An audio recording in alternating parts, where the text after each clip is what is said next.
Jhamumo party के वरिष्ठ नेता सुप्रियो भट्टाचार्य ने बुधवार को प्रेस कॉन्फ्रेंस कर सुप्रीम कोर्ट के एक आदेश के आलोक में केंद्र सरकार पर जमकर हमला बोला है। उन्होंने कहा कि ईडी के गलत इस्तेमाल पर से सुप्रीम कोर्ट ने पर्दा उठा दिया है। केंद्र के इशारे पर ईडी गैर भाजपाई सरकार को राजनीतिक फायदे और राजनीतिक दुश्मनी निभाने के लिए इस्तेमाल कर रही है। सुप्रीम कोर्ट के निर्देश के बाद यह भी साबित हो गया कि ईडी का इस्तेमाल गैर भाजपाई सरकार को डिस्टर्ब कर विकास कार्य को बाधित करने के हथियार के रूप में इस्तेमाल किया गया। अब केंद्र सरकार को अपने किए पर आत्ममंथन करना चाहिए। आप लोगों ने कल एक बहुत बड़ा फैसला आप लोगों के सामने आया। माननीय उच्चतम न्यायालय ने पहली बार इस देश के किसी जांच एजेंसी, और वो भी सर्वोच्च जांच एजेंसी, के वैधता पर ही सवाल खड़ा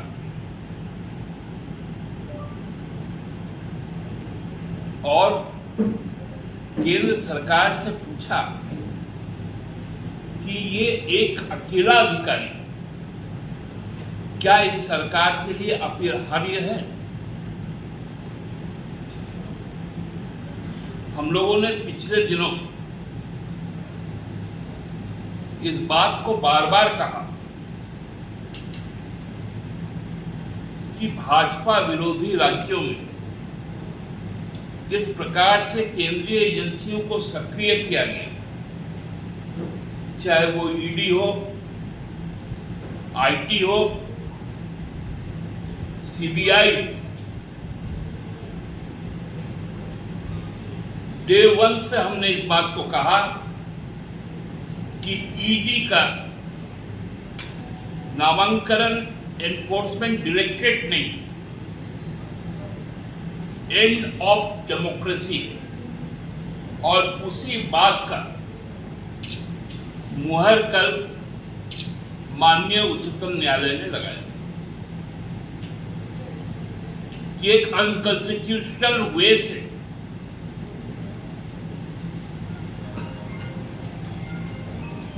मिस्टर संजय कुमार मिश्रा केवल और केवल विपक्ष के रीढ़ तोड़ने के लिए, कमर में रस्सी बांधने के लिए उपयोग में लाया गया।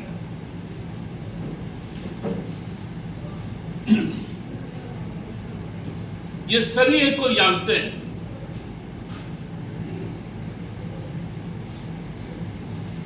कि यहां पर जब सरकार ने काम करना शुरू किया, उसी वक्त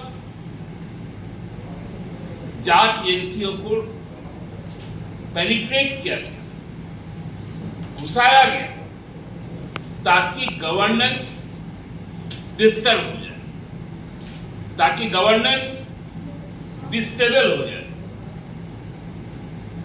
केवल केंद्रीय जांच एजेंसी नहीं, केंद्र के जो प्रतिनिधि है राज्यपाल, उनके द्वारा भी ये प्रयास किया। मैं एक छोटा सा सवाल पूछना चाहता हूं। चुनाव आयोग का जो आंकड़ा आया 21-22 फाइनेंशियल ईयर में इस देश में जो इलेक्ट्रल बॉन्ड है, उन इलेक्ट्रल बॉन्ड में कुल मिलाकर सभी पार्टियां, राष्ट्रीय क्षेत्रीय पार्टियों को मिलाकर 9,188.35 करोड़ रुपए आए। इसमें 55%, मतलब 5,271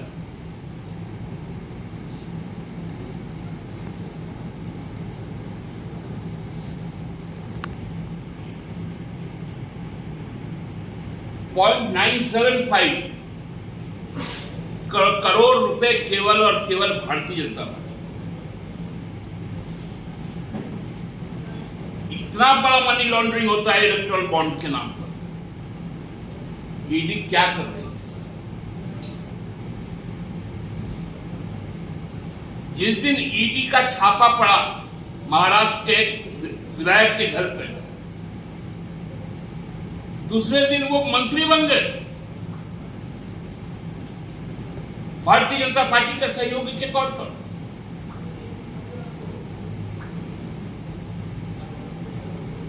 संसद का रिकॉर्ड कि पिछले 9 सालों में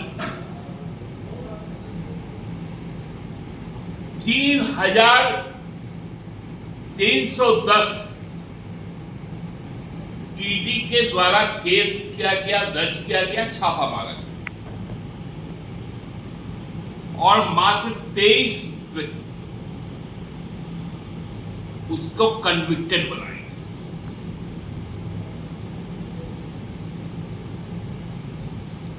तो किस हिसाब से ईडी चला था?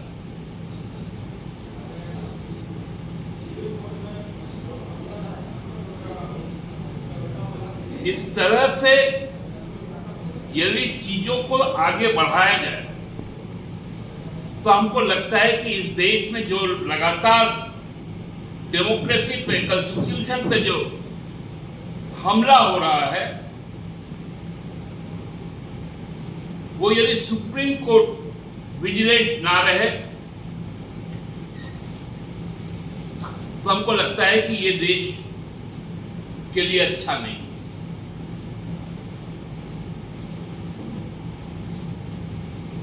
अभी कुछ दिन पहले ही आप लोगों ने देखा सिद्धि में, मध्य प्रदेश में एक आदिवासी युवक पर भारतीय जनता पार्टी के नेता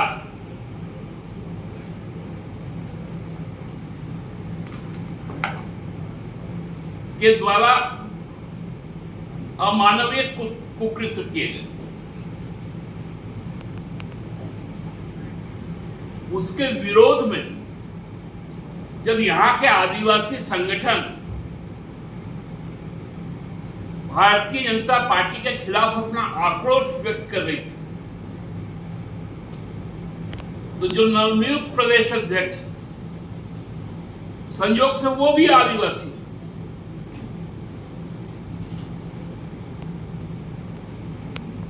जो कल तक एक दूसरा पॉलिटिकल पार्टी चलाते थे, उसमें जो लोग उसमें सहयोगी थे वो लोग भी उस प्रदर्शन में थे।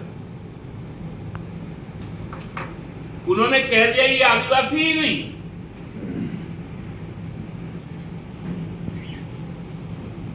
ये तो जमीन का दलाल। बाबूलाल जी, आपके नियुक्ति के पश्चात यदि सबसे ज्यादा अभिनंदन का जो बैनर लगा था ना, थोड़ा पता कर लीजिएगा,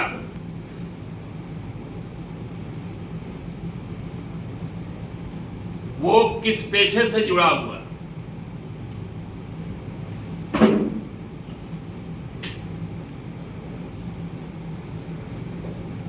मतलब आपको जो हिस्सा दे, जो आदिवासी जमीन की लूट करे, वो आपका फोटो टांगे, और जो एक जेन्युइन कॉज पे आपसे सवाल पूछे, अर्जुन मुंडा जी से सवाल पूछे, समीर उरांव जी से सवाल पूछे कि आपने सिद्धि घटना की निंदा क्यों नहीं की। बार बार आदिवासी का नाम लिया जाता है, आदिवासी सम्मान का बात किया जाता है।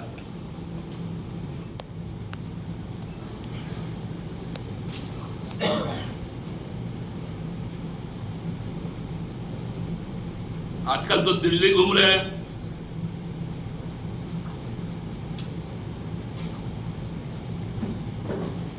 दिल्ली से क्या मंत्र लेके आते हैं, क्योंकि दिल्ली के पहले वो आसाम भी गए थे। वहां पर भी ईडी ने भाजपा का एक नया नेता पैदा किया था, जो भी वहां के मुख्यमंत्री हिमंता विश्व शर्मा।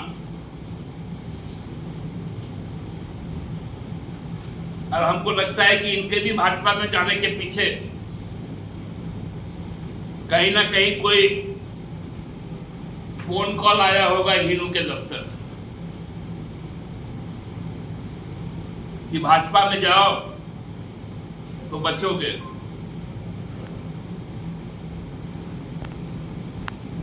अब तो भाजपा ने अपना अध्यक्ष बनाया है, कम से कम विधायक दल का नेता तो चुन लेते हैं।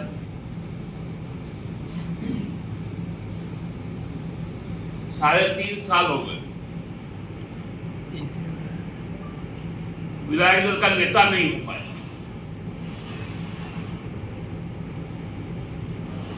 हम तो बार बार कहते रहे कि सबसे अनुभवी जो है उनको नेता बना दीजिए। हमको लगता है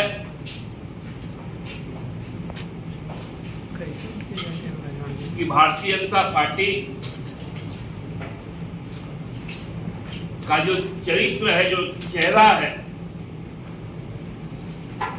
जो काम करने का जो उनका तरीका है, माननीय उच्चतम न्यायालय ने उसका खुलासा किया है।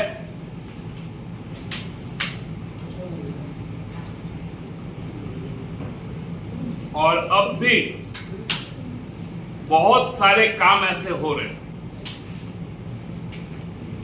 चाहे चुनाव आयोग के माध्यम से,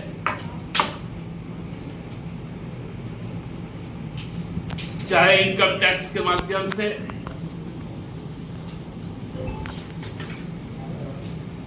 जिसमें ये टारगेट किया जा रहा है कि जो भाजपा के विपक्ष में जो लोग खड़े हैं उनको परेशान किया जाए। धन्यवाद। कोई सवाल ये दिया।